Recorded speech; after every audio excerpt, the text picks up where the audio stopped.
حفیظ جلندری، جب تک پاکستان رہے گا حفیظ جلندری تیرا نام رہے گا۔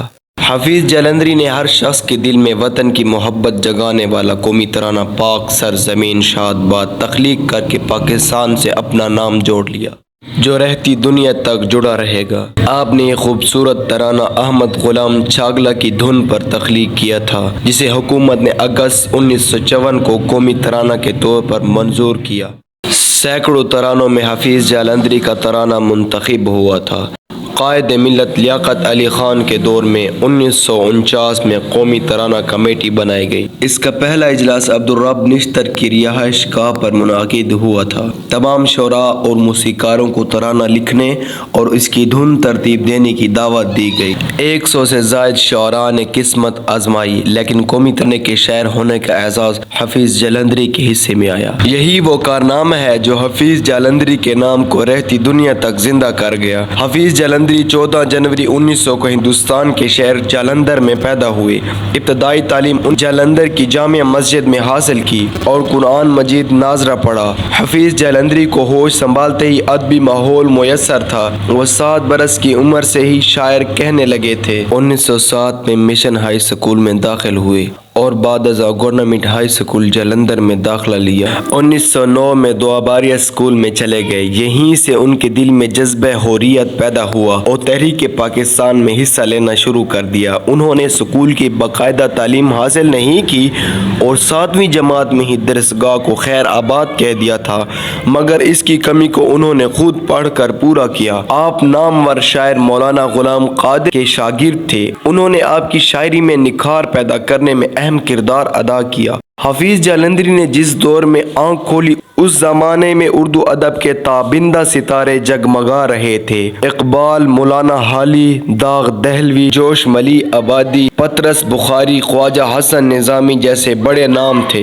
ان کے باوجود حفیظ جلندری نے منفرد شناخت بنائی۔ ان کا سب سے بڑا کارنامہ شاہ نامہ اسلام ہے، جو کہ 4 جلدوں میں شائع ہوا۔ اس کے ذریعے انہوں نے اسلامی روایات اور قومی شکوہ کا احیاء کیا، جس پر انہیں فردوسی اسلام کا خطاب دیا گیا۔ آپ نے سید الشہداء حضرت امام حسین رضی اللہ عنہ کو ان الفاظ میں خراج عقیدت پیش کیا: لباس ہے پھٹا ہوا، غبار میں اٹا ہوا، تمام جسم نازنی چھدا ہوا کٹا ہوا، یہ کون ذی وقار ہے، بلا کا شاہ سوار ہے، کہ 1000 قاتلوں کے سامنے یہ بالیقین حسین ہے، نبی کا نور عین ہے۔ ان کے کئی روپ ہیں، انہیں ہر روپ کی وجہ سے الگ الگ القاب دیے گئے: شاعر اسلام، شاعر فطرت، شاعر افواج، بچوں کا خطیب، گیتوں کا حفیظ، کھیتوں کا حفیظ، ملک الشعراء، نواب حسان الملک وغیرہ شامل ہیں۔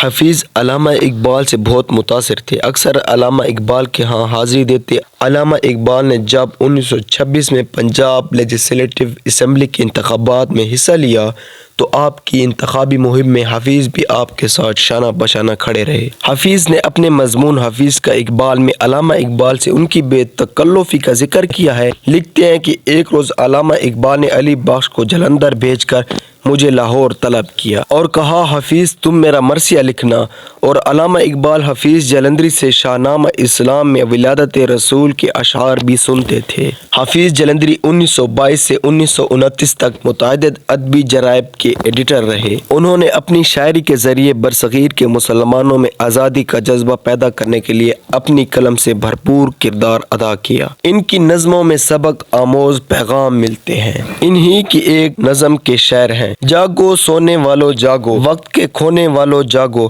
ساری دنیا جاگ رہی ہے، کام کی جانب بھاگ رہی ہے۔ انسانی زندگی میں پیش آنے والے مختلف واقعات اور مسائل کو انہوں نے بڑی خوبصورتی سے اپنی شاعری کا موضوع بنایا۔ انہی کا ایک شاعر ہے: دیکھا جو کھا کے تیر کمی گاہ کی طرف، اپنے ہی دوستوں سے ملاقات ہو گئی۔ حفیظ جلندری کسی سے مرعوب نہیں ہوتے تھے، کسی کو بھی اپنے سے بڑا خیال نہیں کرتے تھے۔ کتنا ہی بڑا افسر کیوں نہ ہوتا، اس سے ایک نارمل انسان کی طرح ملتے، کسی بھی عام شخص سے انتہائی خندہ پیشانی سے پیش آتے۔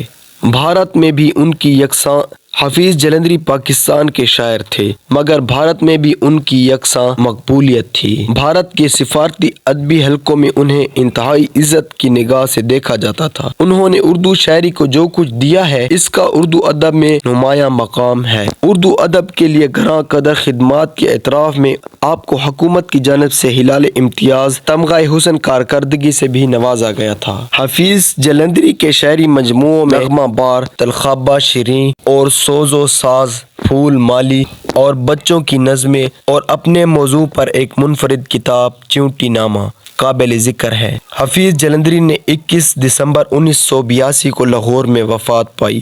وہ مینار پاکستان کے سایہ تلے آسودہ خاک ہیں۔